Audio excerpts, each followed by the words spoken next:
Hi guys! Ito na naman ang inyong Inday Jean. So, kwentuhang buhay abroad muna tayo today. So, ganito, ang buhay abroad, hindi madali, pero ginugusto ng karamihan. Kahit na siya ganun kahirap dahil sa pamilya. So, talagang para-paraan lang ang buhay dito sa abroad, lalong-lalo na sa pang-araw-araw naming ginagampanan.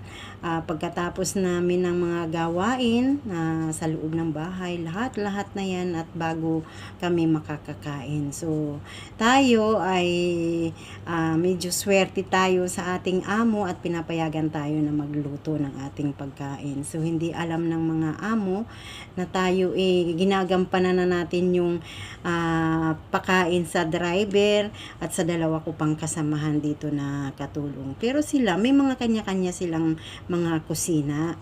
Yun nga lang ang problema, hindi sila inaalaw ng kanilang mga amo na magluto araw-araw ng kanilang pagkain.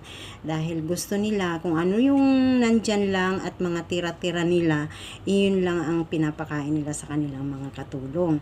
So, ganito, naaawa naman ako at hindi naman ako makakakain mag-isa na alam kong meron akong mga kasamahan na hindi kumakain. So, kahit na hindi alam ng amo ko na sila isinasakop ko na ng araw-araw na pagkain, ginagawa ko na. So, ganyan talaga ang buhay abroad. Yung iba nga kumakain ng mga tira-tira kahit natutong na lang, talagang kinukudkud nila para lang meron silang makakakain. So, swerte tayo doon, hindi katulad sa kanila. So, ganun pa man, talagang napakahirap para-paraan. Kahit ako allowed, pero pagka inabot naman ng wala namang stock, wala na silang laman ng kanilang mga ref, wala na akong alam na maluluto para sa aming lahat na kanilang mga katulong. So, ganito, masaklap, no? Ganito talaga. Pero, kumbaga mas okay pa din kaysa ikumpara sa iba. Yung iba, masaklap talaga yung kanilang kalagayan. Talagang as in. Sa amin, medyo okay pa, kaya matitiis mo na lang talaga. Kakayanin na lang talaga kahit na ganire. So, ganito nga ang aming pagkain ngayon.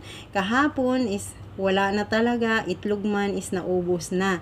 Kung ikaw naman kasi yung araw-araw umaga at hating gabi na pagkain ng driver at pagkain pa namin is puro itlog na lang. Kung hindi nilaga, pirito, kung hindi pinirito, ginisa, ganun, Diyos ko. Para bang kumbaga nga kung iisipin mo lang talagang sawang-sawa ka na, pero wala ka lang talagang magagawa para lang mabuhay, para lang meron kang makakain at magiging malakas ka sa mga gampanin pa dito sa araw-araw o hanggang hating gabi na.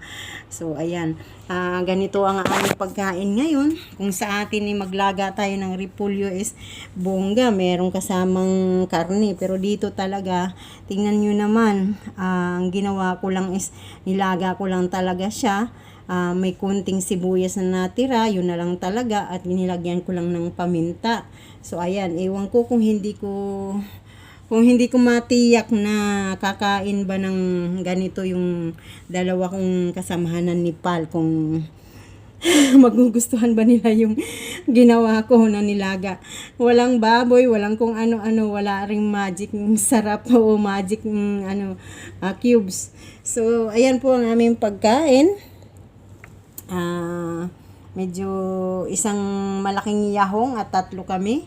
At yung kanin din, dinamihan ko na kasi 4 kami. Kaya tinanggalan ko na sa driver na nila dito. So, kaming 3 na lang, ni Asmita at ni Maya ang kakain ito.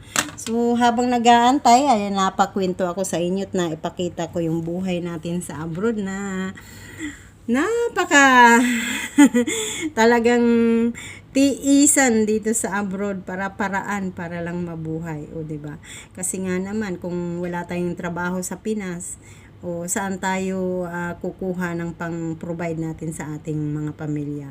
So, mas okay na dito kahit na napakahirap, pero kinakaya namin mga abroad 'di ba? Parang napakasimple lang kung tingnan is parang napaka-easy ang buhay abroad, 'di ba? At marami ngang nagsasabi, abroad 'yan. O, 'di ba? Masarap ang buhay niyan. O, 'di ba? Ganun kung tingnan ang mga buhay nag-a-abroad. So, bye-bye muna sa ngayon. God bless all.